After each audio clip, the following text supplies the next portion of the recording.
देखिए, गुंडागर्दी करना, हिंसा करना, वायलेंस करना, ये सब जो समाज के अंदर शोभा नहीं देता। मगर इनकी तो सियासत ही इस पे चलती है, बस गुंडागर्दी करना।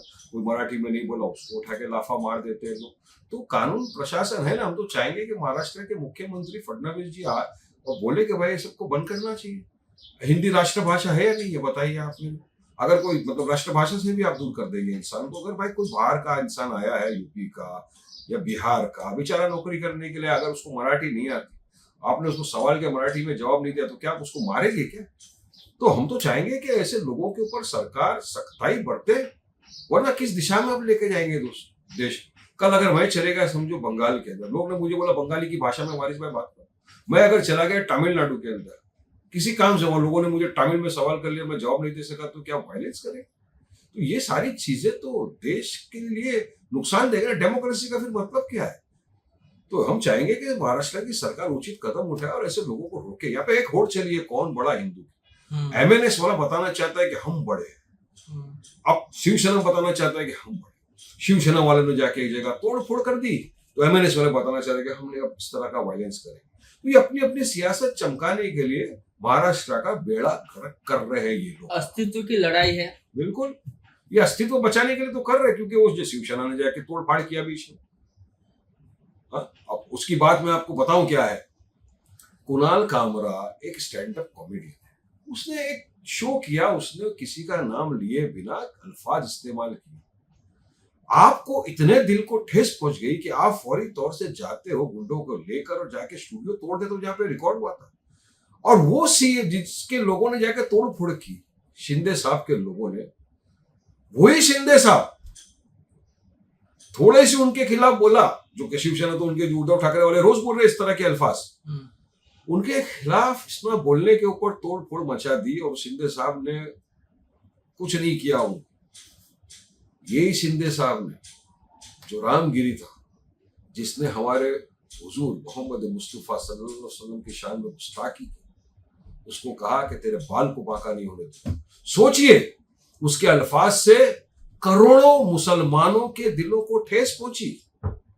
हमने तो वायलेंस का इस्तेमाल नहीं कर। देखिए, मुसलमान हर चीज बर्दाश्त कर लेगा, मगर अपने हुजूर की शान में गुस्ताखी किसी कीमत पे बर्दाश्त नहीं करेगा।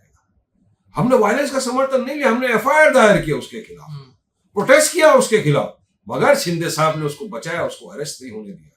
तो आपके खिलाफ कोई बोला, आपको बुरा मान गया, आपने तोड़ फोड़ कर दी।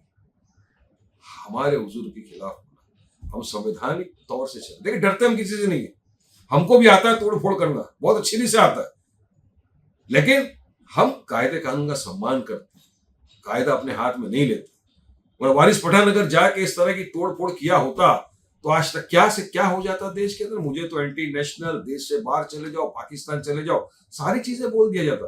पर अब जिन्होंने तोड़ फोड़ की, जिन्होंने वहां का नुकसान किया, तो क्या बीजेपी की सरकार इनके भी घरों पे बुलडोजर चलाएगी? मैं बुलडोजर जस्टिस के खिलाफ, मैं नहीं चाहता बुलडोजर चले, कायदे कानून का पालन करना चाहिए। मगर क्या इनकी भी जो भरपाई है, इनकी प्रॉपर्टियां बेच के की जाएगी?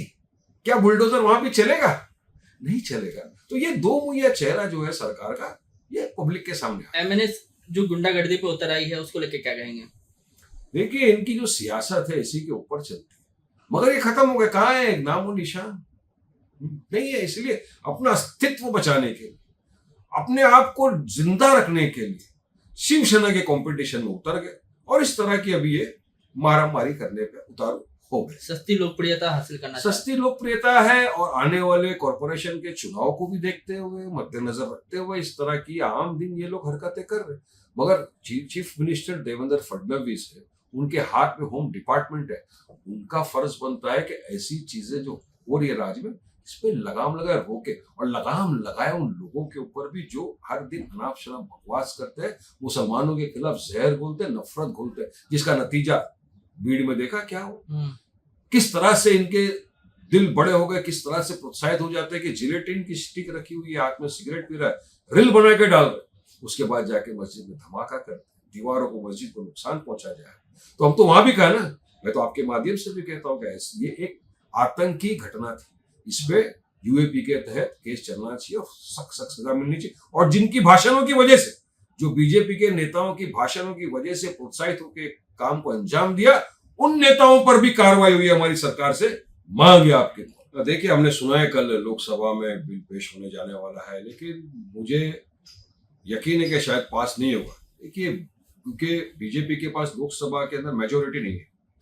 बीजेपी को मेजोरिटी के लिए चिराग पासवान, चंद्रबाबू नायडू, नीतीश कुमार और जयंत चौधरी का समर्थन लेना बिल्कुल जरूरी है।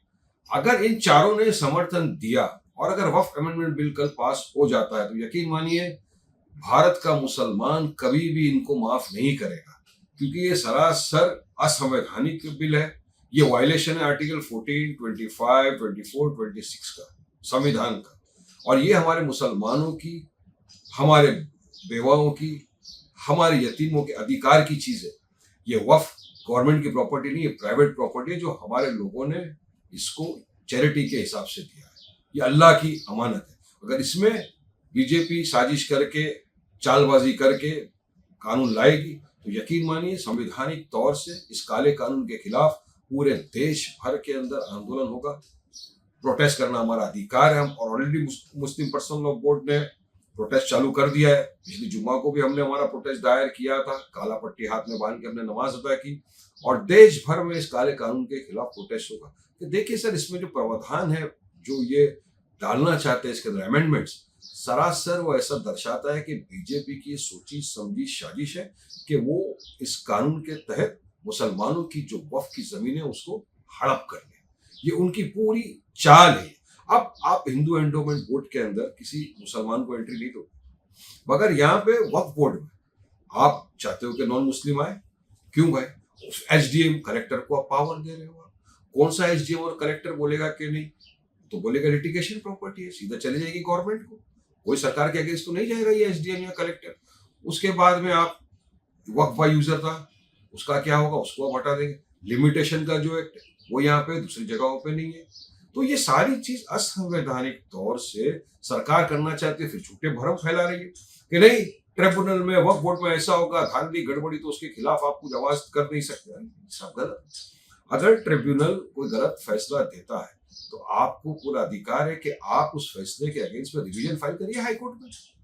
आपको सारी कानूनी छूट है उसमें, मगर आपकी नीयत में खोट है, इसलिए आप इस तरह का बिल लाना चाह रहे हो और मुसलमानों की जमीन को हड़प करना चाह रहे हो। ये मुसलमानों के फायदे के लिए, वक्फ के फायदे के लिए नहीं कर रहा है बीजेपी। ये वक्फ को बर्बाद करने के लिए बीजेपी इस तरह का कानून बना रहा है।